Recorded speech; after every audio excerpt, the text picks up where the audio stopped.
What's up, everybody? It's Johnny King with the Becoming Kings podcast, and I'm privileged to have Greg Ballard in the so-called virtual studio. What's up, man? How are you? Doing well, man. Thanks for having me today. Yeah, absolutely. I can certainly read from your bio, but just having the conversation offline here, I'm excited to kind of just dive into your background and your story, because you're doing so many amazing things. But I love that you're a man of faith, a family man, and then you're just contributing in a massive way to a greater cause. And I think the men that are listening to this are going to have a lot of, going to be able to take a lot of notes from it. So again, thank you for being here. I just love to hear, if you don't mind, maybe give the guys a little bit more of a feed, what is it? The backstory for who Greg Ballard is and how you've come to where you are today. Yeah, Johnny, thank you again. Glad to be here and glad to be talking with you and to your listeners. Yeah. So a little background on me. I'll go way back, but I'll keep it short. So childhood divorce, ended up relocating after my mom moved away. I was 14, 15 years old, moved to a new city. And then I began to spiral downhill. By 16, I was on the streets and I was doing what, young guys do on the streets to survive. I had moved from my childhood faith, which was Roman Catholicism, into agnosticism. And so, I was just a debater. I would argue with you no matter which side you were on. And a couple of years later, about 18, almost 19, I was confronted with someone who was sharing the gospel, from the Word of God. And I had a faith transformation just before I turned 19. And then I pursued from there. I mean, that radically changed my life. And piece by piece, I began to grow up and become a responsible young adult. And I moved into ministry. I began to pursue ministry, but I did a lot of work because I was volunteering. So I did a lot of different jobs, did a lot of different things, got to travel around the world quite a bit. And I landed in a full-time ministry role, became a pastor. I was part of a large multi-site church, ended up leading a campus and leading a congregation for a number of years. And it was absolutely wonderful. Married, 4 young children, 3 boys, a girl, 8, 6, 4, and will be 3 next month are the ages. Wow. And then today, for the last 5, 6 years, actually, I've been running a consulting firm. So I'm a trained executive coach, and I help organizations solve problems around people, habits, behaviors, and retaining their employees, organizing their employees, getting them to row together, taking strategy and connecting it to your workforce. So that's the work I've been doing now. Well, it's cool. And looking at your bio, obviously you're a professional certified coach, and you're we could certainly spend probably an entire hour just talking about the DISC, which is, I've taken that and it's fascinating. I've taken so many personality profile assessments, but regardless, I give you major props, because I have a few buddies who had kids like boom, boom, boom, like 3 kids within 4 years, and I haven't seen them in like 8 years. So you're amazing to take on, 4 kids in like 5 years. That's amazing, roughly. Yeah. So, well, my wife and I met and married in our 30s, right? And we both wanted 4 children because we wanted a good sized family. Yeah. But we didn't want to be pregnant. My wife didn't want to be pregnant into her 40s. So the math was the math. And I did my job. I passed. Yeah. Good time. We had about a year and a half to spare. So you provided. Yeah. That's awesome. Well, I can imagine, again, just finding that balance between being present with family. That's obviously so near and dear to your heart, while still, again, for men, I think it's so important, because for so much of my life, having been, you're a child of divorce. My parents didn't divorce, but my dad was closet homosexual. My mom, having 5 kids, it was a challenge. And me having family has been so important too also, but realizing the older I get, being on mission, having a mission that is even greater than my family, for me is important. And that's, legacy with children and family 100% is amazing, but I also love that you're doing so much to connect with your purpose of why you're here on this Yeah. planet too. So it's really, really Absolutely. cool. Yeah, that's awesome. Well, thanks for giving a little bit of the background. I'm sure we could get into a lot of the stuff. And I will ask you too, there probably was, I mean, to go, like you said, you're kind of homeless in your teenage years there, or just kind of out on the streets, if you will. What was it when you kind of had that conversation and reintroduce yourself to God, if you will? I imagine there was a lot of anger there. And how was that transformation? Because I feel like a lot of guys, whether you're in your teens, 20s, 30s, 40s, 50s, there's men that are also searching for something deeper.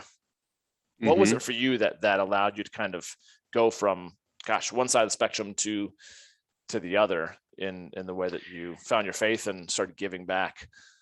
Yeah, so it's interesting because when you're in it as a young man, as a teen, teenager, young adult, you can't see, what's going on.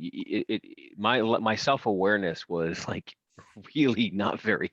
There was not much self-awareness at all. Sure. But in hindsight, as you grow older and you begin to reflect back on those years, and you begin to like, oh my gosh, that's what I was dealing with, and that's what I was going through, and you can begin to see yourself maturing.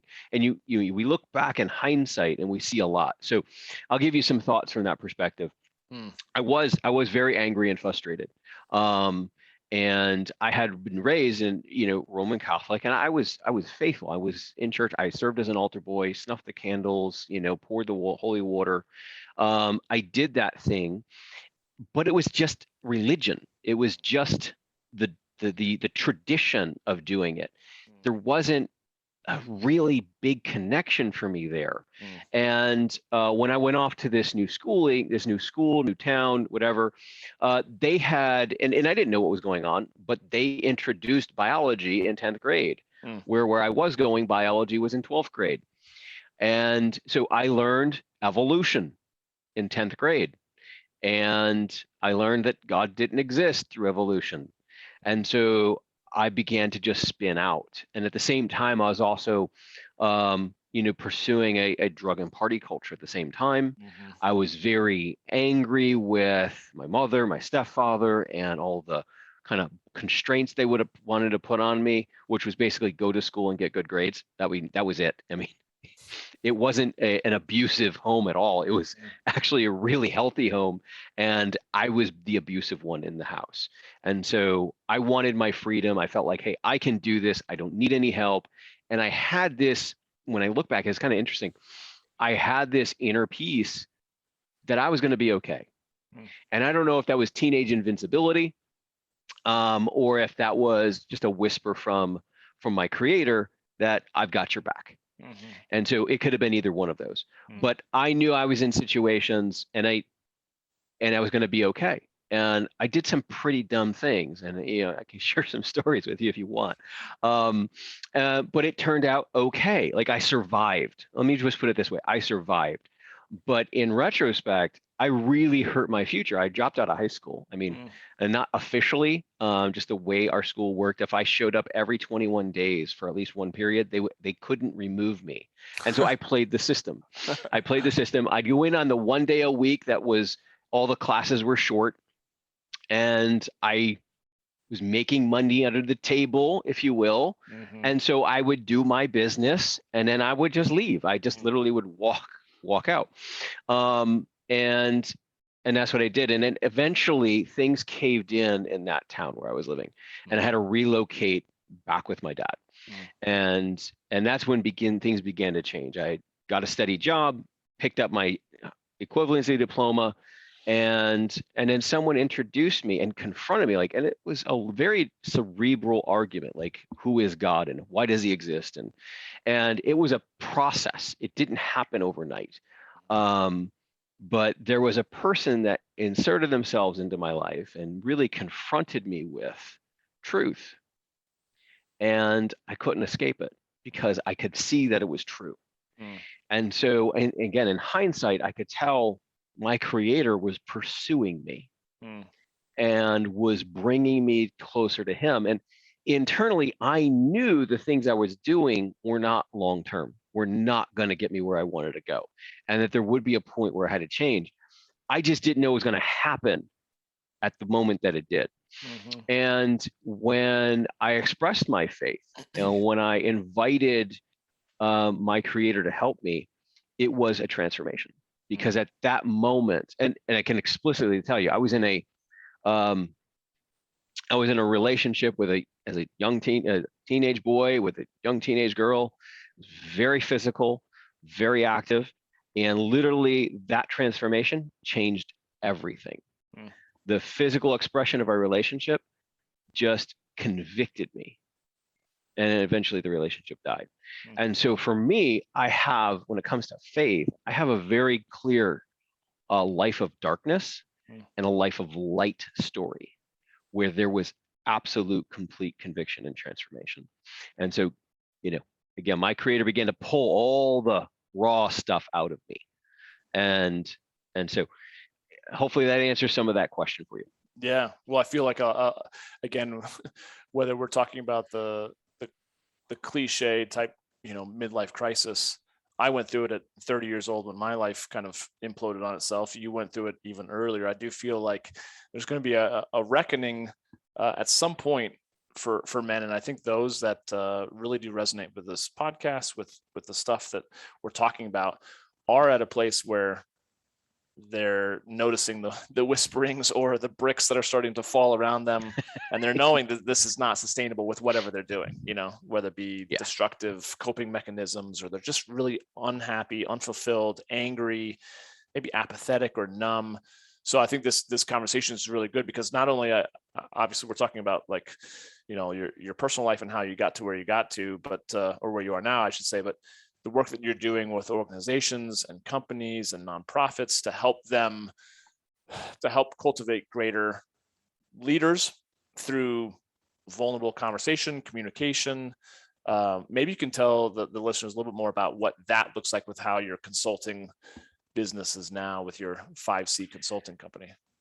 Yeah, so a couple aspects. And so I'll talk a little bit about, I spent most of my time as an executive coach, and you've highlighted that. And we've recently pivoted to, hey, we're more of an organization, not a one-man show, and we can serve an organization.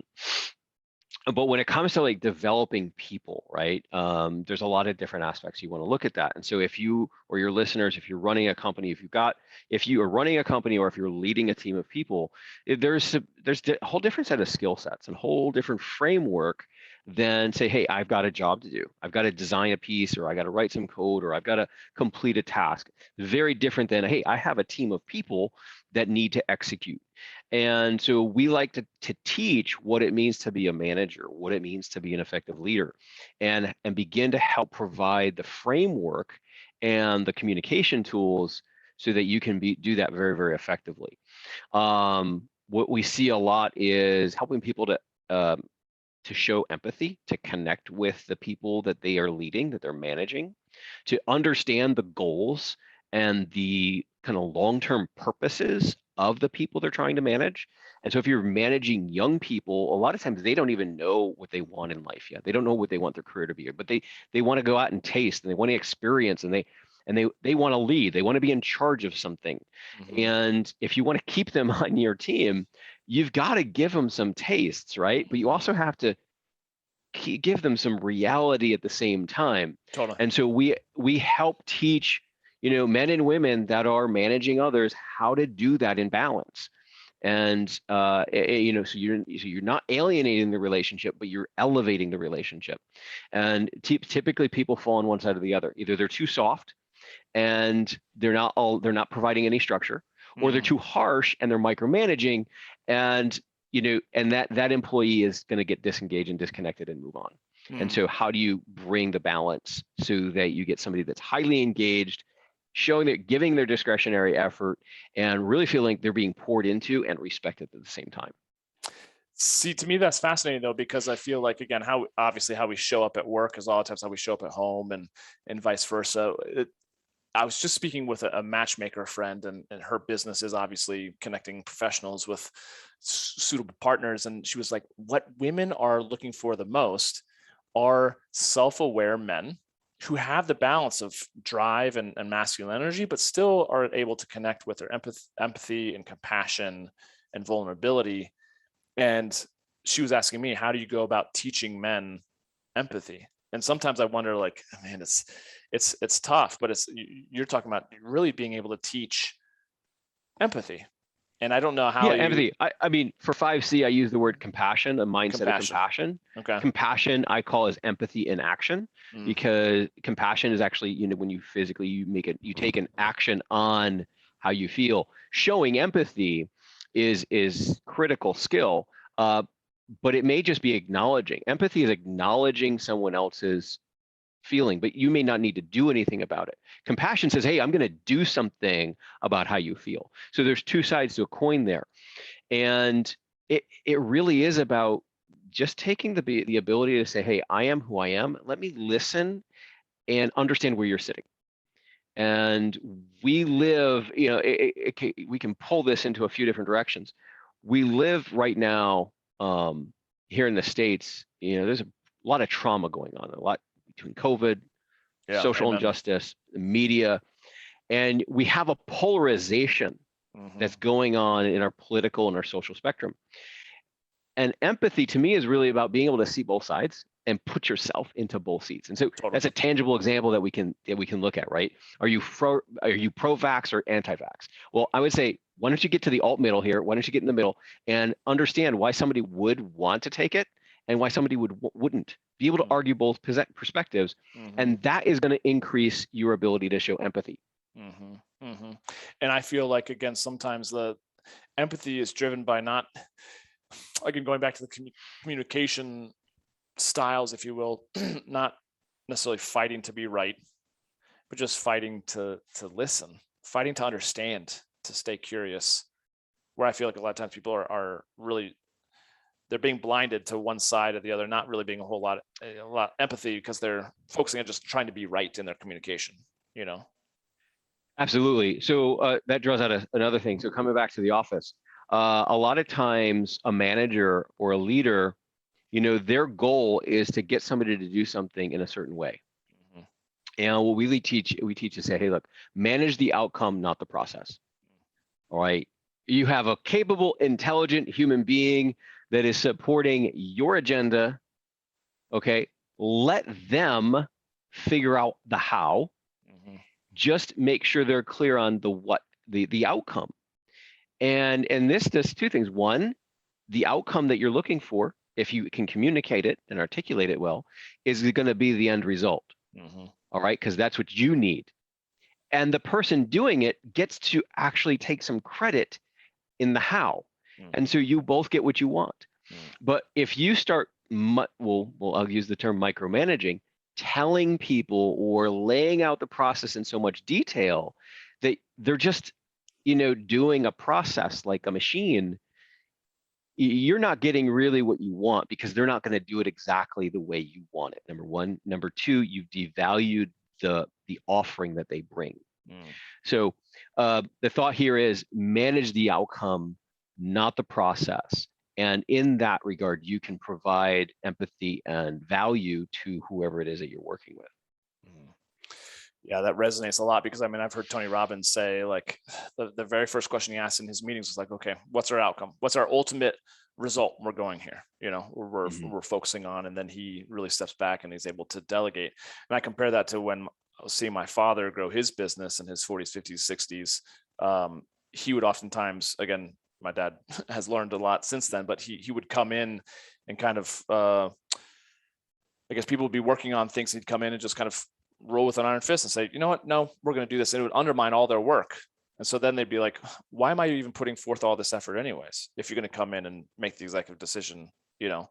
And so he started losing employees because they were so frustrated. And it wasn't until he started letting go of that as the CEO that people started to really, and his business started to really thrive, you know, when he finally let go of that micromanaging, which was still connected to a sense of fear and insecurity. Like, I have to run the ship. I have to micromanage. So it's interesting.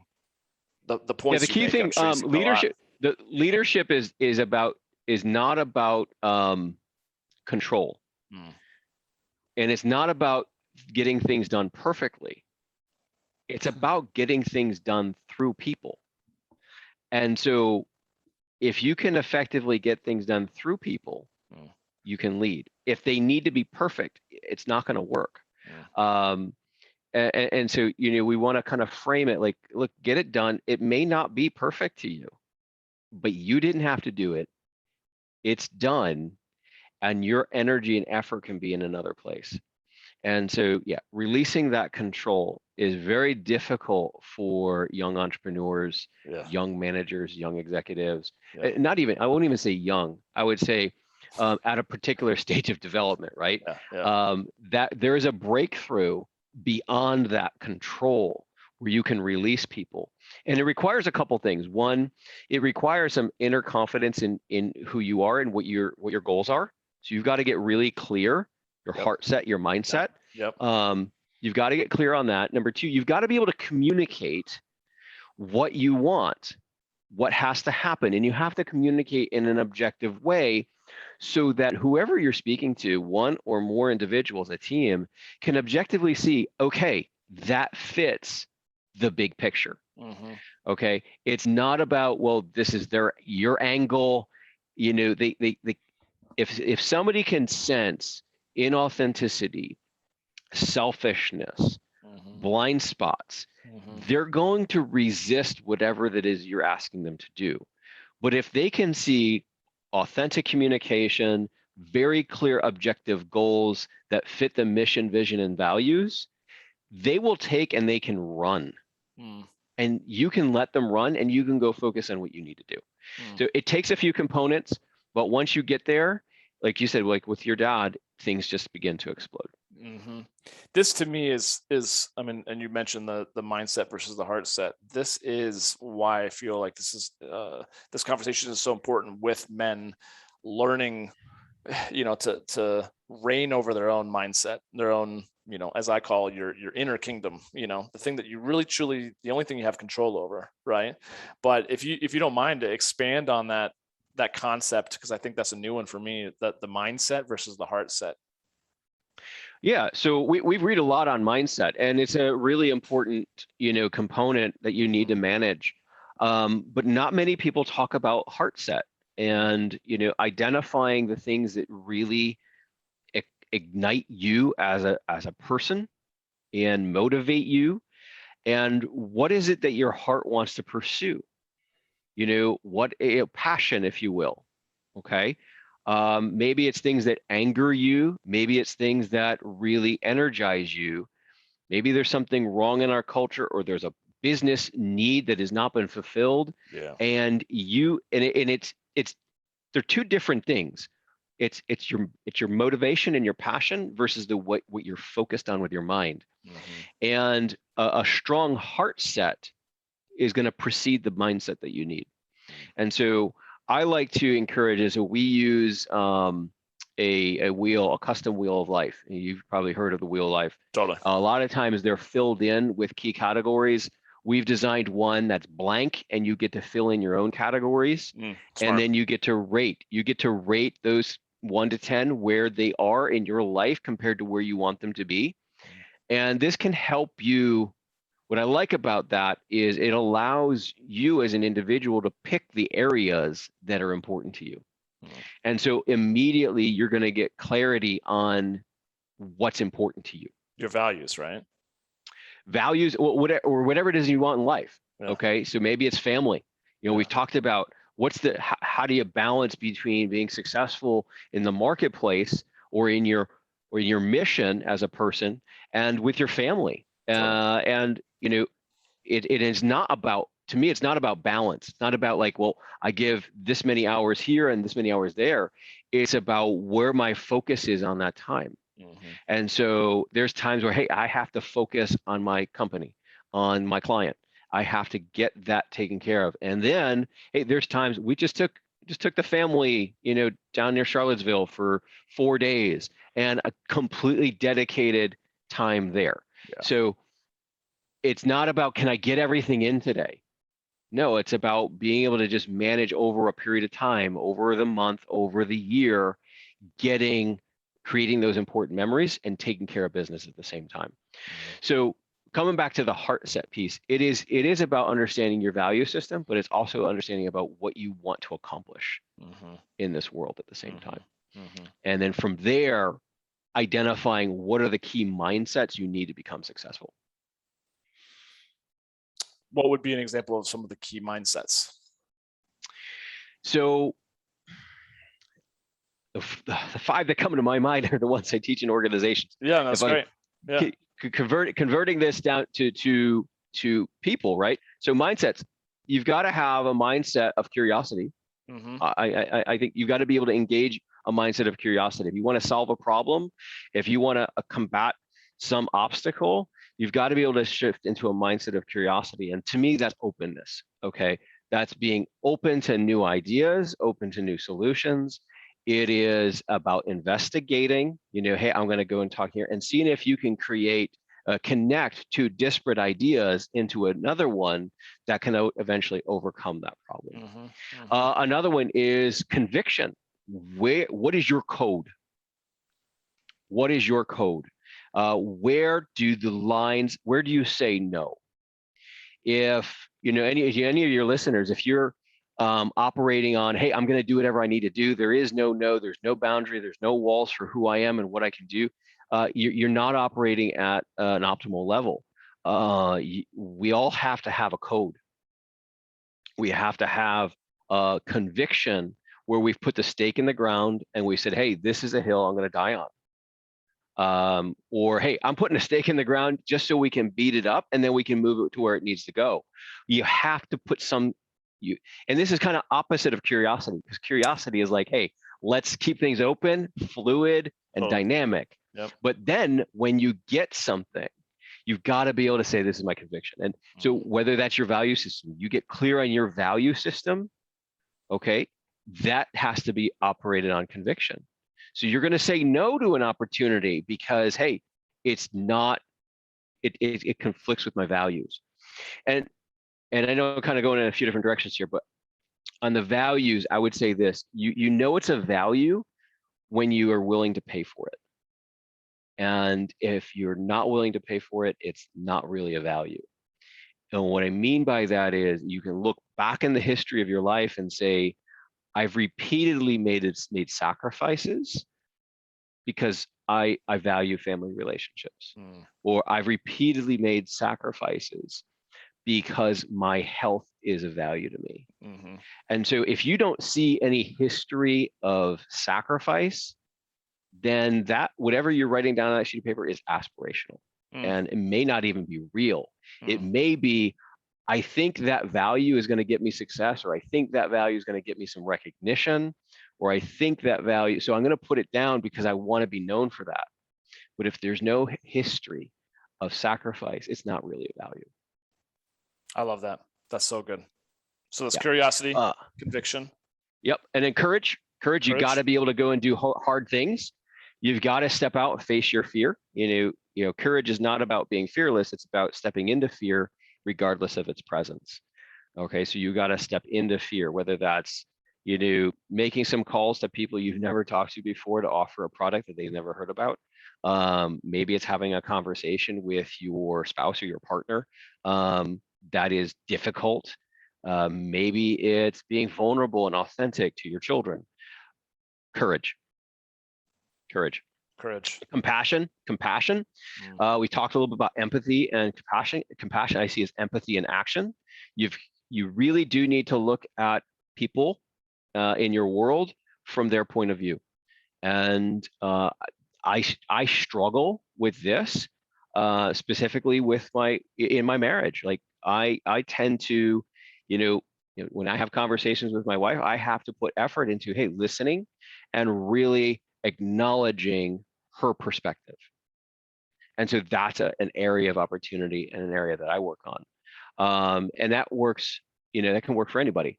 Men have a very different point of view than women, a different way of framing and looking at the world, right? And so that takes effort for me. And I imagine some of your listeners, it will take effort, but if you don't put the effort in, you're not going to get the relationship you want. 100%. So you've got to have compassion, and you have to have work on that. For me, it's work. For others, it may not be. So we talked about creativity. We've talked about conviction. We've talked about courage, compassion, and I think there was one more. I don't think you did talk about. You talked about curiosity. You didn't Yeah. say creativity though. Is that one of them? Creativity is the fifth one. Yes, Okay. it is. Okay. Yep. So being creative, being able to connect ideas and come up with new solutions. So curiosity and creativity play well together. And then that conviction is kind of the opposite of those, because it's kind of closing and saying, hey, we've created, we've gotten curious, we've created, and we've locked it in. And then compassion and courage. So those would be 5 C's mindsets.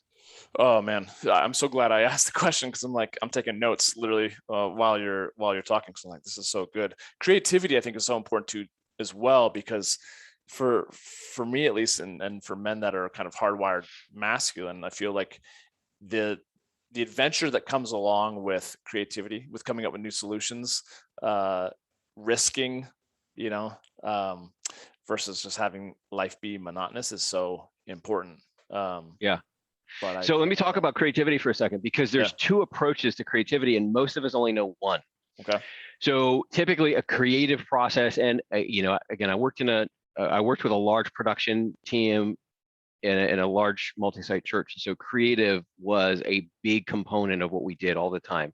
We had to come up with themes and ideas, around the message, around what we're communicating. And so you can have what we call those whiteboard, blank slate, no judgment. Every idea is good, just get it out there, right? And then you go through that process, and that's what a lot of creative people do. But there's a second way, and that's called a structured creative process. And this is what we do in the consulting space, where we start with the outcome. What is the measurable outcome that we're looking for? And then we reverse engineer what are the key drivers to that outcome in major categories that's going to drive something. And then we break that down level by level. And then we use a hypothesis test to analyze which lever is the right lever. So without getting into that whole framework, because that's a whole lesson in itself, there's 2 ways to be creative. One is this kind of open, non-judgmental, throw everything at the whiteboard and see what sticks. And the other one is using a structured process of designing a decision tree, essentially. And if you study first principles, you can dive into that. But most people only do one of those. They do, let's just throw ideas, instead of using critical thinking. And I think the critical thinking process can add a lot of value. Well, and to me, that's kind of similar to processes I've done, just even in mastermind groups, where we're like, okay, Johnny, what's your main outcome? What's your focus? I'm like, oh, it's X. I'm like, cool. Let's talk about, first is to your point, where I've been in those meetings as well, where we're literally putting sticky notes along the wall, and there's no bad ideas here, which again is cool. But sometimes it feels like, all right, we just vomited. This place is a mess. Where did we actually get with this process? It's like, and I'm not going to disparage neither one is right or wrong. It actually depends on your goal and the way you think and what your objectives are. In some cases, this popcorn, non-judgmental, just throw ideas out can be very effective, like marketing. In marketing, that can work really well. In creative design, that can work really well. But in other cases, a structured, more regimented creative process can open things up that you never thought about before. And that's really where creativity comes in. Yeah, that's good. I mean, sometimes I feel like I do that with clients when they're like, what, I just hate my job. I'm like, cool, what would you love to do? Sky's the limit, Oh, I'd love to do like random stuff that, their brain won't even let themselves think about, because it's not what they've gone to school for, right? And then from there, okay, if that's our outcome, then we almost switch to the more structured. Okay, if that's our outcome, then if you want to do tours around the world and that sort of thing and run that type of business, cool, then how are we going to reverse engineer it? So that's a really cool process. I think men could certainly listen to this and be like, okay, that's a process I could do for myself, even in whatever facet of their life that they're maybe struggling with. Yeah, absolutely. Really, really cool. So curiosity, conviction, courage, compassion, creativity, the different mindsets, and then making sure that you really come from that Heartset, that heart-focused value Yeah, places. we call those the 5 mindsets for growth, and they work for the individual and for the organization. So we just Totally. talked about those as an individual, but if you can take and drive those mindsets into an organization, that becomes a very dynamic, growth-oriented organization as well. Yeah, that's pretty cool. Well, and talking about, again, organizations oftentimes being just a bigger organism run by people, obviously. If we're again reverse kind of engineering and just having guys look at, sometimes that's some men that this is going to be super valuable to them, and other men are like, you know what, I'm just struggling to get out of bed in the morning. I'm just struggling to create healthy habits. If we can talk more about just the whole conversation around habits, I think that would be really valuable. Yeah, absolutely. So this is good stuff. A lot of us have a complete, we're coming at habits from a really destructive space, is what I'll say. And I'll use health and wellness as the example here, because I think a lot of your listeners could potentially relate to this. If you've ever attempted to go on a diet in January, right, in the New Year's, and you didn't make it through the end of February, you are not alone. Okay. You are not alone. But what happens is, if you do that over and over again, you begin to say, well, maybe you blame the diet. It was the diet, right? Well, you try another diet. Oh, it was the diet. At some time it becomes like, well, what's the common denominator? It's me, right? And then we begin to say, I'm the problem. I can't change. And then we start to yield, and we start to give up, and we lose hope, and we just kind of move in to accept what it is. And we just move into acceptance, because it didn't work. And I've tried so many things, and it just didn't work. So I'm the problem. That's the wrong perspective to have. The problem is not you. Okay. And this is to all of your listeners. I don't care who you are, how old or how young. The problem of changing your habits is not you. The problem is how you have gone about changing your habits. And some of the best research you can read, and I'm going to give you a really short synopsis of BJ Fogg. He's a PhD out of Stanford. He's done 20 plus years of research. I've had the privilege of speaking to him, gone through his book. In fact, some of the people I've worked with are certified in his program. And so I'm going to just kind of outline his research, which was published in 2020, very frontline, very breaking, kind of bleeding edge technology, has really reduced it down to a formula. And let me break the formula down for you.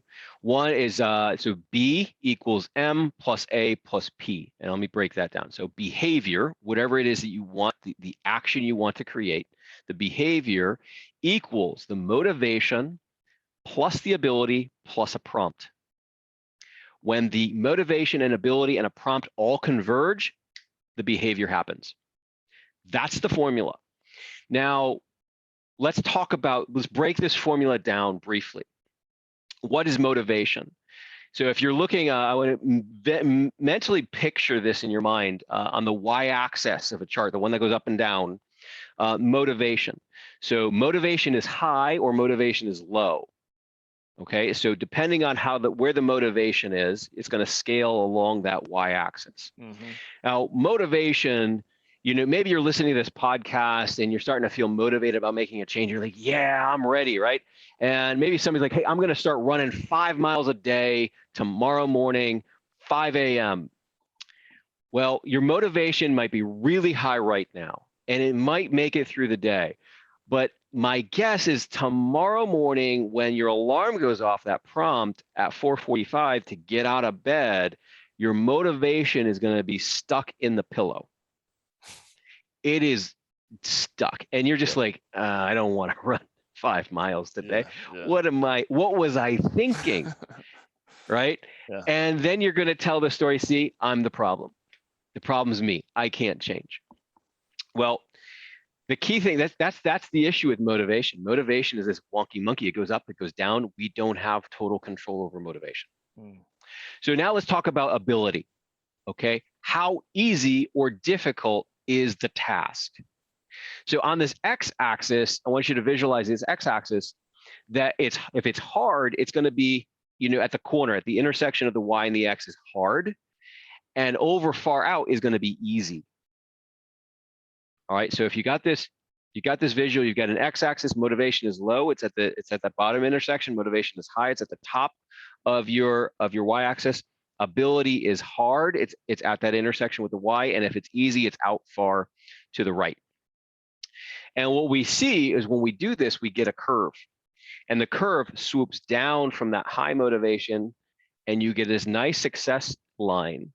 And the key here is if we make the task easy. So if we have the innate ability to do the task, no matter what the level of our motivation is. See, this is the key that Fogg gets into. And he calls his book Tiny Habits. So what we want to do is we want to build habits and behaviors that are actually so easy to do, it doesn't matter how motivated you are or aren't to do them. So here's how he won me. And I'll give it a little vulnerable and a little personal here. So, hey, I've always considered myself to have decent oral hygiene. I brush my teeth regularly, but I've had this real resistance to like flossing on a regular basis. Anyway, so I'm going in his book and he keeps using this example, floss one tooth, floss one tooth, floss one tooth. Which is kind of, why would you floss one tooth? Like, that's kind of silly, right? And I can tell when I was reading this, I had this visceral response of like, no, I'm not going to do that. Like, that's ridiculous. I don't want to floss, right? I don't want to do this. I don't want to create a new routine. And I literally had this really emotional response to a book. And I'm like, what is going on here? And then finally, I don't know what it was. I was like, all right, fine. And I was like, I'll floss one tooth and we'll see what happens. And well, I've been flossing regularly for over a year and a half now. That's awesome. And yeah, and so and that's the concept. It's take something that might be difficult or something that you don't feel like you have the time or energy to do and reduce it to something that's so small. It's almost like a joke. It's almost like a joke. And then tie it to a prompt. So you got a motivation. We're going to eliminate that issue by making the task super small. Then you tie it to a prompt, and you can prompt a lot of things. The prompt can be the alarm goes off, a time of day goes off, a bell. It can be any. What we like to teach though is attach it to an existing habit. So attach it to something you already do, and then add this tiny little thing on top of it. And now you've got a formula for behavior. Now, I want to mention this. Behavior and habit is different. Behavior is something you do. A habit is something that is done with automaticity. So the brain's neural pathways have been paved and it's automatic. And there isn't any there's no more like cognitive energy that goes into it. All right. So as a guy, I don't know, maybe your audience can relate. I wake up, I need to go pee. Same. I have to. So I've built a morning routine on that. I go pee, I brush my teeth, I floss. And then I add on to that, I do 10 squats, I do 10 push-ups, I do 25 crunches. That is my morning bookend. And then I do the same thing in the evening. Before I go to bed, I got to empty the canteen, and then I brush my teeth, I do my squats, I do my push-ups, I do my crunches, and then I get into bed. And I started this a little less than a year ago, and it's been seamless. I do this every day. It's a tiny habit being built up on top of itself. So we get these, you kind of daisy chain these habits. The first one is, hey, I got to go pee. That's going to happen. Yeah. Immediately following that, hey, I'm already in the bathroom. I have the cold water. It's just a matter of brushing. And then I've got the commitment. I'm going to floss at least one tooth. Now, sometimes I have. Okay. Sometimes my wife is out there in the van with the 4 kids and she's like, we got to go. And I'll just do, hey, one tooth, I'm done. I can celebrate that. I can celebrate because I can keep the habit alive. Right. I can keep the habit alive. That's the key of keeping it small. And squats and crunches, like I could add, I went up to 25, routinely. And then I was like, this is taking a little long. So I brought it back down to the minimum, and I can play with that. The key is to keep it alive. Now, I just mentioned the word celebrate. This is actually critical. Once you've designed your habit and once you've executed, you need to give your brain a reward. Okay, so you need to figure out what it is that you can give your brain a little bit of candy. And I don't mean real candy. Don't go find something. We're talking about, hey, look at the mirror and smile. Give yourself a double fist bump up in the air. Maybe shout some vulgarity that you like. Whatever it is that's going to get your brain a reward for that behavior. Okay, so that's the system. And BJ Fogg's book, Tiny Habits, great resource. It's got a lot of examples in there. I use this model working with my clients. I've used it in my own life, seen a tremendous amount of success. And it's amazing because the reality is I'm not the problem. The problem of a habit is I have in the past not used the right methodology to build a new one. And so this methodology has been truly successful for me and for my clients. Behavior equals motivation plus ability plus prompt. Yep. Yeah, I feel like again that resonates so much with what I've talked about on this podcast, on other episodes, solo episodes, where I'm like, I would go to Tony Robbins and he's like, take massive action and do all stuff, and I'd get excited, like you said, I have all this motivation and have this 30 to 45 minute morning ritual. And it would last for like 3 days, maybe. And then I'd wake up one of those mornings and be like, I don't have the time to do that or the energy. And so if anything, I've taken it down to like 3 things, which might be, like you said, go to the bathroom, drink a big glass of water, and meditate or stretch or, something simple that literally takes no more than 5 minutes, and focus on that. You can always add more, but I agree with you. Typically for me, less is more.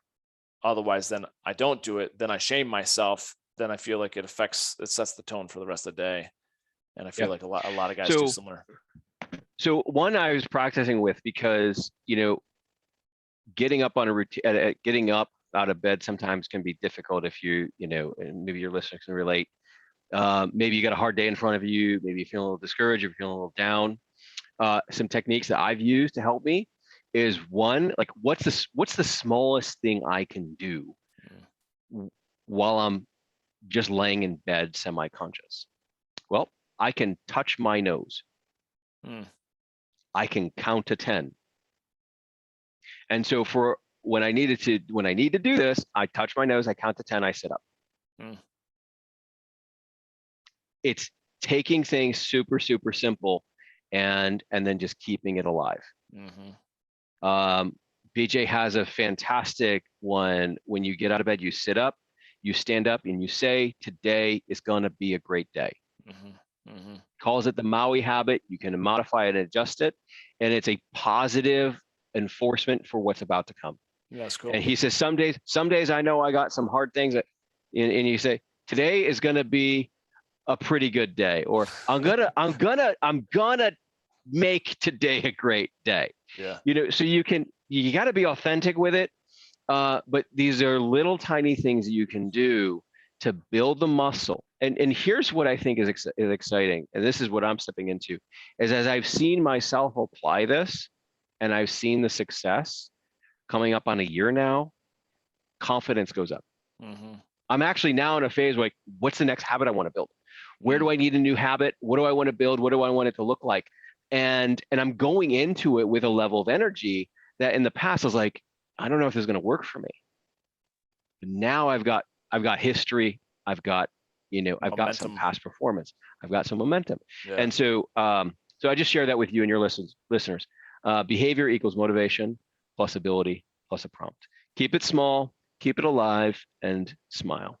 Yeah, I think that's a great, that's a great strategy, tool set to begin just getting the ball rolling, especially if you're just struggling to get out of bed or finding a sense of purpose in the day. So that's awesome. Thank you very much. I do feel like we could just keep talking. There's so many things I'm like, I want to talk about that. I want to talk about that. So maybe there'll be we'll do a part 2. Yeah, I'll add on to that. So what we do inside organizations is we actually have some technology that allows us to take content and attach it to our habit builder app, which reinforces the development of a habit. So we've got some systems to help reinforce the development of habits. And so we can drive organizational change. We can support teams and divisions as they're taking on new behaviors. Or if you want to do personal development, we have some of that added bonus because of the technology that we use and the approach we take to building habits. People who are contacting you and reaching out to you saying, hey, we need your support, we need your consulting. I imagine you see patterns of success and patterns of failure.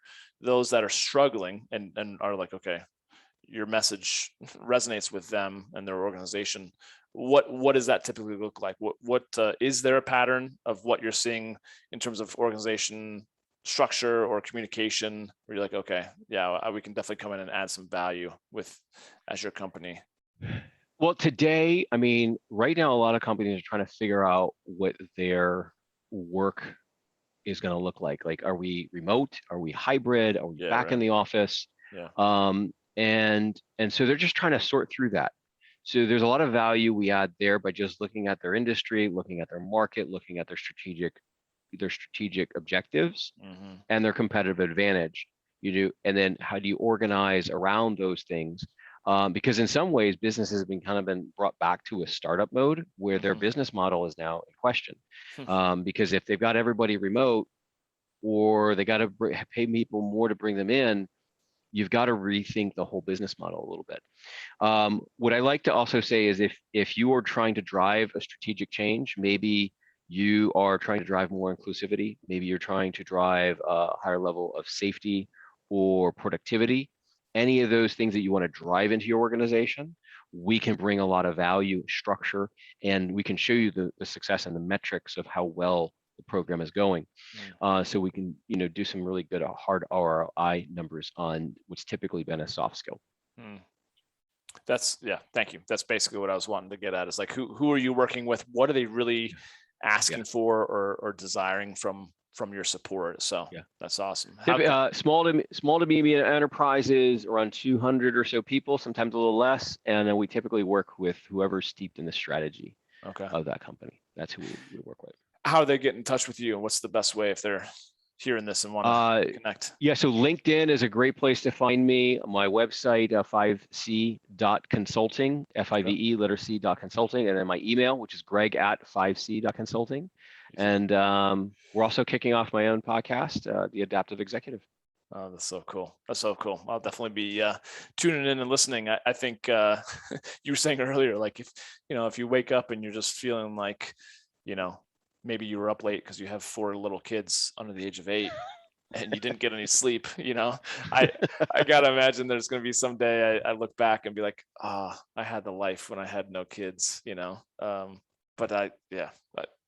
bless your heart, you get a lot done. And I love the things that you're not just talking the talk, you're walking the walk and practicing it, which is pretty cool. So thank you. Thanks for being Johnny, on. thank you for having me. A privilege, and my best to you and your listeners. Yeah. Well, I appreciate Greg so much, and thanks for being on. And I think, guys, again, if this really resonates and you want to connect with Greg, I would say check out some of those ways that he mentioned to contact him. Follow him on any of the LinkedIn or the socials for sure. And I appreciate you checking in on this episode of the Becoming Kings podcast. We'll catch up with you soon. Take care.